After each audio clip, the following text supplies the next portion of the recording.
श्री काळीनाग मात की जय।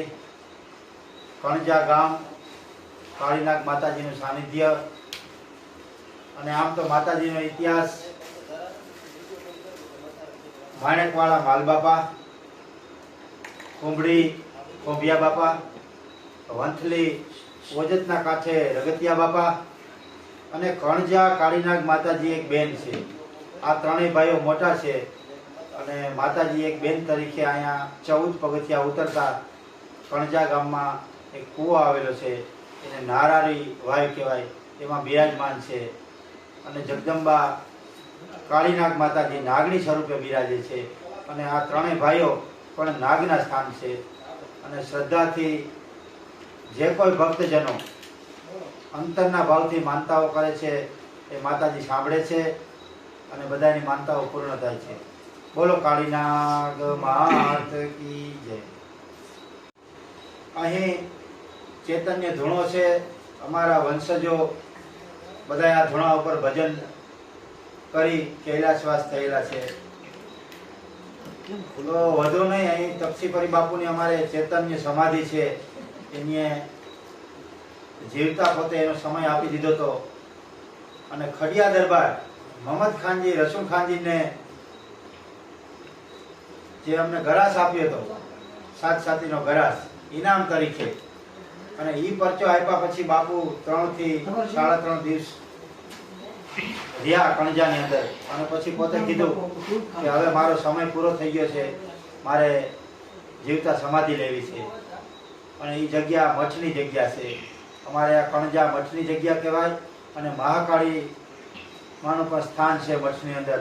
ત્યાં 12 મહિને અમે આસો સુદ આઠમનો યજ્ઞ કરીએ છીએ। માતાજીને વૈદિક શાસ્ત્રીજીઓ આવે છે, મંત્રોચ્ચાર સાથે યજ્ઞ થાય છે, બીડું હોમાય છે અને ગામના બધા લાભ લે છે। આમ તો શિવનું ભજન છે, ચપટી ભભૂત में है खजाना कुबेर का। તો હવે એક અમારા વંશજોની વાત મને યાદ આવી એટલે કરું છું કે અહીં અમારા જે વંશજો ધોણા ઉપર બિરાજમાન હતા એમાંથી એક મહાત્માએ ઘણા એવા બધા પરચા આપ્યા છે, એની હું આજ વાત કરું। અહીં આજુબાજુ વાડી વિસ્તાર છે, આ બાજુ મધુવંતી છે, આ બાજુ ઓજિંતો કાંઠો છે। અહીં બાપુ જે ભજન કરતા એમાં એક અમારા સાહેબ હતા, એ ભણાવતા મને, આજે એનું મૃત્યુ થયું છે 85 વર્ષે। એ મને વાત કરતા હતા કે અમે નાના નાના 5-6 વર્ષના અને અહીં બાપુ પાસે સાકર લેવા આવતા, બાપુ ધોણા ઉપર બેઠા હતા, એમાં 4-5 છોકરાને સાકર આપી દીધી અને હું પાછળ રહી ગયો, એટલે સાકર બાપુ પાસે થઈ રહી હતી એટલે હું રડવા માંડ્યો। એટલે બાપુ કીધું કેમ બેટા રડે છે? તો તમારી પાસે સાકર તો નથી, તો કે તું આ બાજુ આવ, તને સાકર આપી દઉં। એટલે બાપુએ ધોણો ચાલુ હતો, આવી રીતે ધોણામાંથી કૃષ્ણ કનૈયા લાલ કી જય સાકર થઈ ગઈ, દેતવા હતો એવો બાપુ એક પરચો આપ્યો હતો। પછી બીજું એની પાસે બેસતા જે સેવકગણ અને બધા ભક્તિભાવવાળા માણસો રાતે એને વાત કરી કે આપણે એક સત્યનારાયણની કથા કરીએ। અહીંયા એક ભૂદેવને બોલાવી અને કથા કરી, રાત્રિને બધાને આમંત્રણ આપી। તો સેવકોએ કીધું બાપુ અત્યારે રાજાશાહી છે, છતાં મોંઘવારી પ્રમાણે 100-150 રૂપિયાનો ખર્ચો થાય અને તમારી પાસે તો શું હોય સાધુ પાસે, તો કેમ કથા કરશું? બાપુ કે ભાઈ એ તો ગામના બધા સહકાર આપશે અને કથા થઈ જશે સત્યનારાયણની, તમે ગોર બાપાને બોલાવો અને બધું આયોજન કરો। તો કે ના ના બાપુ, પૈસા વગર કથા ન થાય। ત્યારે પછી બહુ બાપુને કહેવામાં આવ્યું એટલે બાપુ એક નાના એવા આસન ઉપર બેઠા હતા અને આવી રીતે આસન ખોલ્યું તો ઘણી બધી ધન ધાન્ય આસન નીચે હતું। પછી જે સેવકોએ કીધું કે અમારી ભૂલ થઈ ગઈ બાપુ, હવે કથા અમે કરી લેશું। તે પછી સાંજના કથા રાખી, ભૂદેવે કીધું ભાઈ બધા બરાબર ગોઠવાઈ ગયા।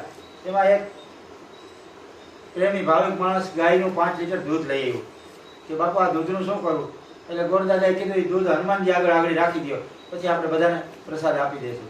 બીજો એક ભાઈ કે હું બાપુ કિલો સાકર લઈ આવ્યો, આ સાકરનું શું કરવું? તો કઈ સાકર દૂધમાં પધરાવી દો। અને આવું એક બાપુ પાસે ભગવા કલરનું ફંચિયું હતું, એ કે એની પર ઢાંકી દો। કથા વિધિવત આવેલી, પછી કથાનો વિરામ થયો, બધાને પ્રસાદ દીધો। પછી કોકે કીધું બાપુ ઓલું સાકર ને દૂધ પડ્યું છે હનુમાનજી પાસે, એ તો આપણે લેતા આવી। તો બાપુએ કીધું એ હનુમાનજી પી ગયા। આજે 5.5 ફૂટની અમારા અહીંયા મૂર્તિ છે દાદાની, અને ખરેખર એક સેવક ત્યાં ગયો તો જે ટોપિયામાં દૂધ રાખેલો તેમાં કાંઈ નહોતું. હનુમાનજી દાદા પી ગયા હતા. બોલો હનુમાનજી મહારાજ કી જય. આવી બધી વાતો અહીં માતાજીના સાનિધ્યમાં ખૂબ ભક્તિભાવથી બધી થાય છે અને જૂનું અને પ્રાચીન મંદિર છે. અહીં 1891માં 5 ડિસેમ્બર ગુરુવારના રોજ સ્વામી વિવેકાનંદ એક દિવસ આવ્યા હતા. રાત્રિ રોકાણ કરી ગયા અને સવારે બ્રહ્મ મુહૂર્તમાં 4 વાગે પાણીનો ઘડો ભરવા આ કુવાની અંદર જાય છે અને ચોકમાં આવે તો માતાજી એને નાગણી સ્વરૂપે દર્શન આપ્યા.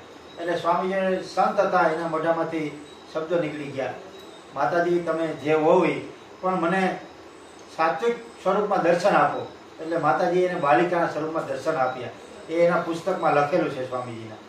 અને અહીં કણજના ઝાડવો બહુ હતા, વૃક્ષો બહુ હતા, એટલે કણજા ગામનું નામ એમ પડ્યું. પછી કાજળિયારા, કણજડી, કણજા એ બધાનું નામ ક ઉપર પડવાનું કારણ એ છે કે અહીં કણજના વૃક્ષો બહુ હતા. આખું જંગલ જ કણજનું હતું. અને સ્વામીજી દ્વારકાથી સોમનાથ ગયા, એના યાત્રામાં એક દિવસ અહીં રોકાઈ ગયા હતા. અને દાદા મંકાળેશ્વર મહાદેવ એ સ્વયંભૂ શિવલિંગ છે, આજે વર્ષોથી અહીંયા બિરાજમાન છે. બોલો મંકાળેશ્વર મહાદેવ કી જય.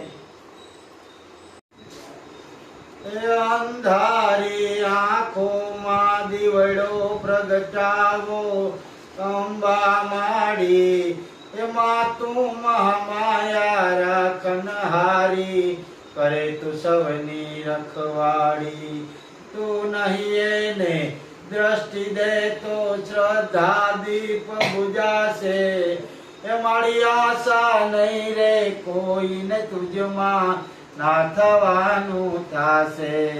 હું ઢોલ છેડતો ખપી જઈશ માં તારા ચાચર ચોકે, એમાં એ વાતન માની નિજ ભક્તની વાત તો રહી જાશે લોકો, મારે મારી વાતો રહી જાશે લોકોમાં.